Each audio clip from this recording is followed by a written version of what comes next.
ce qui advient, et je ne choisis jamais la compassion. Le compassionnel est un registre que je pratique avec mes amis, mes proches, les gens que j'aime, mais pas de manière publique. On peut toujours obtenir des suffrages en disant que c'est pas bien, qu'on est pour le bien, qu'on est contre le mal, que la civilisation est attaquée par la barbarie, et on s'en va allumer une bougie en ayant l'impression qu'on a tout dit et tout fait quand on a allumé sa bougie ou déposé une peluche sur les lieux du crime. Donc je peux le faire, mais je préfère penser. Penser aujourd'hui est interdit, voire criminalisé. Dès lors, je dis, mais nous sommes dans une civilisation qui s'effondre, quand on est dans des logiques de longue durée, et dans l'avènement de quelque chose qui prendra la place de cette civilisation. Je ne vais pas faire de pronostic, mais je me dis simplement qu'il y a finalement un choc des civilisations, une guerre des civilisations. C'est pas parce qu'on dit que ça n'a pas lieu que ça n'a pas lieu. On peut toujours dire il n'y a pas de choc des civilisations, il y a un choc des civilisations, et que nous assistons régulièrement, tous les jours, à des chocs de ce type, et ça prend la forme effectivement du nihilisme guerrier à prétexte islamique. Ça prend cette forme violente, brutale, qui prend en otage les gens dans les aéroports, dans les couloirs de métro, et j'estime que les réponses évidemment ne sont pas à la hauteur. On a vu le président de la République visiter l'ambassadeur et lui faire savoir, il faut savoir, enfin le truc habituel, que le crime ne restera pas impuni et que nous aurons raison du terrorisme. Qui le croit? Moi pas. Vous dites que la décadence est inéluctable et vous la datez, si j'ai bien compris, du début de l'éloge de la raison. Est-ce que, hors transcendance, il peut rester un espoir ou une espérance, et est-ce que la théologie n'est pas le début ou l'accompagnement inévitable de la décadence? Quand vous dites la théologie, là, plus loin théologie? Non, la théologie, l'absence de transcendance. D'accord. Et l'apostrophe athéologie, quoi. Oui. Oui. Alors, il y a un moment donné où effectivement je me pose la question du comment, ou à partir de quand dans la civilisation ça commence à ne plus aller. Ça commence à ne plus aller quand on interroge. Ça veut dire quand on ne se suffit plus de la foi. La foi, c'est l'adhésion. On adhère. On n'a pas besoin de savoir pourquoi, comment. Il y a une espèce de sentiment. Et puis à un moment donné, on se demande pourquoi. À quoi ressemble Dieu? Comment on peut le définir? Est-ce qu'il est, on en a parlé un petit peu tout à l'heure, le premier moteur immobile, la cause incausée, c'est ce que dit Aristote, puis après saint Thomas d'Aquin, etc. Et on dit toujours, ouais, c'est la Révolution française, etc. Pas du tout. C'est vraiment à partir du moment où la raison met en question la foi, et je pense effectivement que c'est dès la scolastique, qui est une espèce de réaction intellectualisante à la foi qui s'effondre. Et on voit d'ailleurs comment, si vous prenez les églises, je crois moi au fameux Zeitgeist de Hegel, de l'esprit du temps, regardez l'église romane, elle est dans une beauté de pureté qui fait que vous avez intérêt à avoir la foi parce que ça s'impose tout seul. Et au fur et à mesure, vous avancez, vous regardez l'église gothique, et puis vous avez les vitraux, puis d'un seul coup, les vitraux, ils sont là pour quoi? Ils sont là pour faire descendre la lumière. Vous avez besoin de preuves. Vous avez besoin que Dieu vous fasse signe et qu'il arrive avec les vitraux et qu'on commence à avoir le sens de cette transcendance. C'est-à-dire que si on a besoin de demander à la transcendance qu'elle se manifeste, c'est que déjà elle ne se manifeste plus. Parce que quand elle est là, vous avez la pureté, on parlait des cisterciens tout à l'heure, vous avez la pureté romane, et on voit bien dans une église romane que si on a la foi, ça parle vraiment tout seul. Et que plus on est dans la sophistication, alors là je ne vous dis pas quand on arrive aux églises baroques, puis après aux églises rococo, comment on voit qu'on a vraiment besoin d'artifices pour appeler Dieu, pour le solliciter, pour lui dire « fais-nous signe ». Et on voit bien donc effectivement que le travail s'effectue beaucoup plus en amont que ce qu'on croit. Et que la Révolution française ne fait que récupérer, bien tardivement, parce qu'il y aura eu un mouvement qui sera allé du théisme au fidéisme, au déisme, à l'agnosticisme, au panthéisme, avec Spinoza par exemple, et puis on arrive à un moment donné à l'athéisme, qui est franchement manifeste chez l'abbé Meslier au début du XVIIIe, en 1729. Ça ne veut pas dire que pour autant la transcendance disparaît, ça veut dire qu'elle se déplace.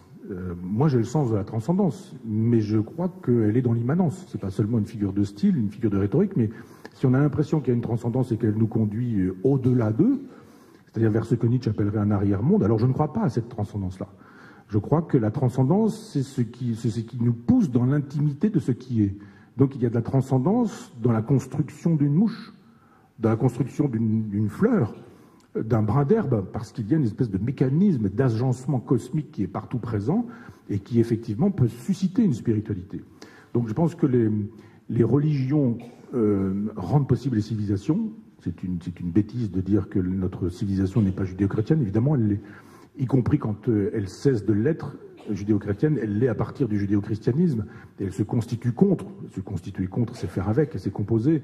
Et il y a un moment donné où on voit bien ce que la transcendance est devenue. Et par exemple, regardez, je parlais tout à l'heure de la Sagrada Familia qui ne parvient pas à être terminée.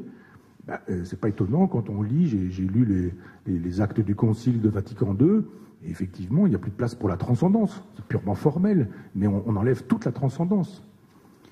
Moi, j'étais gamin quand j'ai vu les effets de Vatican II à la messe, c'est-à-dire il y avait les garçons, les filles d'un côté, il y avait le prêtre qui tournait le dos à l'assemblée et qui officiait face au tabernacle, c'est-à-dire vers le soleil levant. Ça faisait sens, c'est-à-dire vers le lieu de la lumière. On attendait la lumière parce que le Christ était lumière. Et donc plus on était dans le fond de l'église, du côté de la porte, plus on était dans le profane. Donc le prêtre, il s'adressait à Dieu et il était l'intercesseur de ses ouailles qui étaient derrière lui, mais tout le monde dans le même sens. Et d'un seul coup, on dit non, on change tout ça, on installe l'autel au milieu du chœur, on laisse le tabernacle et on fait la messe en tournant le dos à Dieu. Matériellement, on tourne le dos à Dieu, c'est-à-dire le tabernacle est derrière. Et puis on parle aux gens, et puis les hommes sont mélangés avec les femmes. Et puis on dit, bon, maintenant, la musique, elle n'a plus besoin d'être sacrée. D'où la guitare de La vie est un long fleuve tranquille. Jésus, Jésus. Le curé qui s'habille en jean. Moi, on me dit un jour, notre Père qui est aux cieux, non, maintenant on tutoie. On tutoie Dieu. On ne parle plus en latin, etc., etc. C'est-à-dire que c'est l'Église qui d'un seul coup dit on n'a plus besoin de sacré, le sacré est dans l'immanence. On n'a plus besoin de transcendance, la transcendance est dans l'immanence. Signe effectivement que on avalise l'évidence de ce que la civilisation nous dit, nous avons perdu le sens du sacré judéo-chrétien. Donc c'est ainsi et ça ne se reconstitue pas, ça ne se replâtre pas. C'est une espèce de santé perdue. Et une santé perdue ne se recouvre pas. Je renvoie au Titanic. Merci monsieur pour votre question qui a permis un cours d'architecture, de théologie et de liturgie en quelques minutes. Oui. C'est assez impressionnant. On va prendre...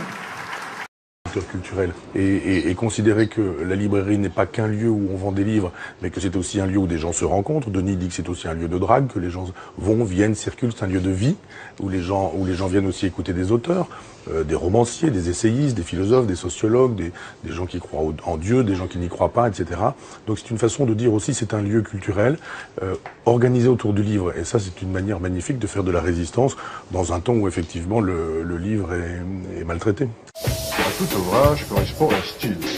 Depuis 120 ans, la famille Mola fait l'éclatante démonstration qu'en restant curieux et ouvert, on peut entreprendre pour la culture.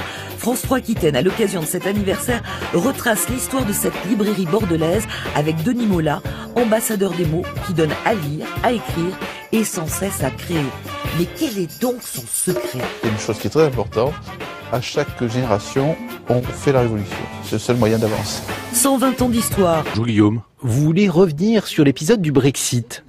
Oui, pas tant le Brexit que les réactions des intellectuels au Brexit. J'ai été un peu sidéré de lire la tribune de Bernard-Henri Lévy dans Le Monde ou de lire un entretien d'Alain Minc dans le Figaro avec beaucoup de véhémence, beaucoup de violence, beaucoup d'insultes et j'estime que on est toujours dans un climat de guerre civile en France depuis 1793 et qu'on ne peut pas sereinement échanger des idées, débattre véritablement sans insulter son prochain ou son voisin ou son interlocuteur.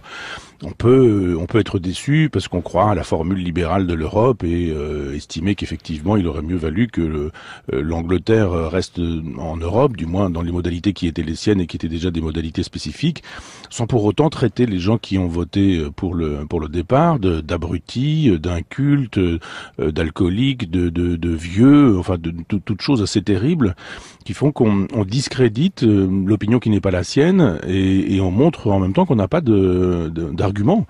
Les attaques ad hominem n'ont jamais servi qu'à masquer le manque d'arguments. L'Europe libérale, elle existe.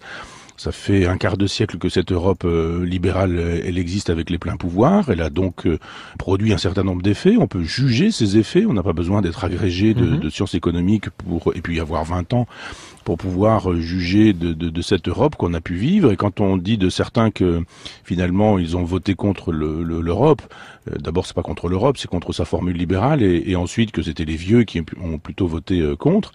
D'abord, je pense pas qu'être jeune ce soit forcément une vertu en soi, et ensuite être vieux, c'est peut-être aussi l'occasion d'avoir de la mémoire et d'avoir vu ce qu'était cette Europe, c'est-à-dire de ne pas se contenter de la domination idéologique, de la publicité permanente sur la totalité des ondes médiatiques, dans la quasi-totalité des journaux. On peut juste dire, mais j'ai vu ce qu'est cette Europe depuis un quart de siècle, et je n'en veux pas dans cette formule-là. Et être vieux, pour le coup, ce serait une vertu, ce serait de disposer d'une mémoire dont les jeunes ne disposent plus, parce que effectivement, on fait tout ce qu'il faut pour que les jeunes aient perdu la mémoire, qu'ils n'apprennent plus l'histoire, qu'ils ne soient plus dans des logiques de causalité, et qu'ils soient incapables de penser par eux-mêmes ou de disposer d'un esprit critique. Bon, mais vous dites effectivement que l'Europe libérale, c'est une réalité. Ceux qui ont voté pour le Brexit veulent en finir avec l'Europe. Veulent-ils pour autant en finir avec l'Europe libérale? On a vu un certain nombre d'arguments évoqués qui relevaient également du refus de l'immigration, du refus d'une certaine tradition d'accueil. Là, on est quand même assez éloigné de l'Europe libérale. On est plus dans les généralités de l'accueil. Oui, alors ça aussi, ça a permis pour le coup d'ajouter que les gens qui votaient pour le Brexit étaient des racistes. Et raciste est un mot dont on ne se relève pas aujourd'hui. Qu'est-ce qu'un raciste? C'est quelqu'un qui pense qu'il existe des races et qu'ensuite il y a des hiérarchies entre ces races, qu'il y a donc des races supérieures et qu'ensuite il y a des races inférieures, et que les races supérieures ont le droit, de par leur supériorité, de dominer les races inférieures. Il faut qu'on s'entende sur les mots pour que les mots puissent continuer à faire sens. Est-ce que c'est être raciste que de faire savoir que on a des problèmes avec les dépenses publiques d'un pays, et que quand on est, par exemple, je pense à la France, quand on est en faillite, on nous le fait savoir depuis très longtemps, de Fillon jusqu'à aujourd'hui, tout le monde nous dit que la France est en faillite, et on se dit mais comment se fait-il que une France en faillite trouve toujours de l'argent pour accueillir des immigrés, ou pour faire des guerres à ces gens, ou à des pays qui font que ces gens arrivent chez nous. Je pense qu'on peut poser le problème de l'immigration autrement qu'en termes d'accueil, et là encore travailler en philosophe en se demandant pourquoi les immigrés arrivent sur le territoire européen. Réponse, parce qu'on bombarde leur pays. Je suis dans une logique philosophique en me disant, mais quand arrêtera-t-on de générer les causes qui produisent cette immigration? Je suis pas contre l'immigration, je suis contre les causes qui les rendent possibles. Après, si les gens veulent venir en Europe parce qu'ils estiment que l'Europe est plus désirable, ils en ont tout à fait le droit, et je trouve qu'il faut les accueillir dignement et correctement. Je pense simplement qu'on n'accueille pas correctement les populations immigrées depuis un demi-siècle qu'on les accueille. Ouvrir la porte en disant vous êtes chez vous, ça ne suffit pas. Il n'y a pas de cours d'alphabétisation, il n'y a pas d'invitation à consentir à la civilisation qui est la nôtre, et j'estime que nous n'avons pas fait de travail pédagogique. On estime que quand on a ouvert les frontières, on avait fait tout ce qu'il fallait faire sur le terrain de l'humanisme. Moi, je pense que l'humanisme, c'est d'accueillir correctement et dignement les gens qui arrivent. C'est pas les accueillir dans des endroits qui sont transformés en ghetto où tout le monde perd sa dignité, ceux qui sont accueillis et ceux qui accueillent. Merci beaucoup Michel Onfray. On vous retrouve tout l'été sur l'antenne de France Culture. Ce qui advient, et je ne choisis jamais la compassion. Le compassionnel est un registre que je pratique avec mes amis, mes proches, les gens que j'aime, mais pas de manière publique. On peut toujours obtenir des suffrages en disant que c'est pas bien, qu'on est pour le bien, qu'on est contre le mal, que la civilisation est attaquée. Une civilisation qui s'effondre quand on est dans des logiques de longue durée, et dans l'avènement de quelque chose qui prendra la place de cette civilisation. Je ne vais pas faire de pronostic, mais je me dis simplement qu'il y a finalement un choc des civilisations, une guerre des civilisations. C'est pas parce qu'on dit que ça n'a pas lieu que ça n'a pas lieu par la barbarie, et on s'en va allumer une bougie en ayant l'impression qu'on a tout dit et tout fait quand on a allumé sa bougie ou déposé une peluche sur les lieux du crime. Donc je peux le faire, mais je préfère penser. Penser aujourd'hui est interdit, voire criminalisé. Dès lors, je dis, mais nous sommes dans le lieu. On peut toujours dire, il n'y a pas de choc des civilisations, il y a un choc des civilisations. et que nous assistons régulièrement, tous les jours, à des chocs de ce type, et ça prend la forme effectivement du nihilisme guerrier à prétexte islamique. Ça prend cette forme violente, brutale, qui prend en otage les gens dans les aéroports, dans les couloirs de métro, et j'estime que les réponses évidemment ne sont pas à la hauteur. On a vu le président de la République visiter l'ambassadeur et lui faire savoir, il faut savoir, enfin le truc habituel, que le crime ne restera pas impuni.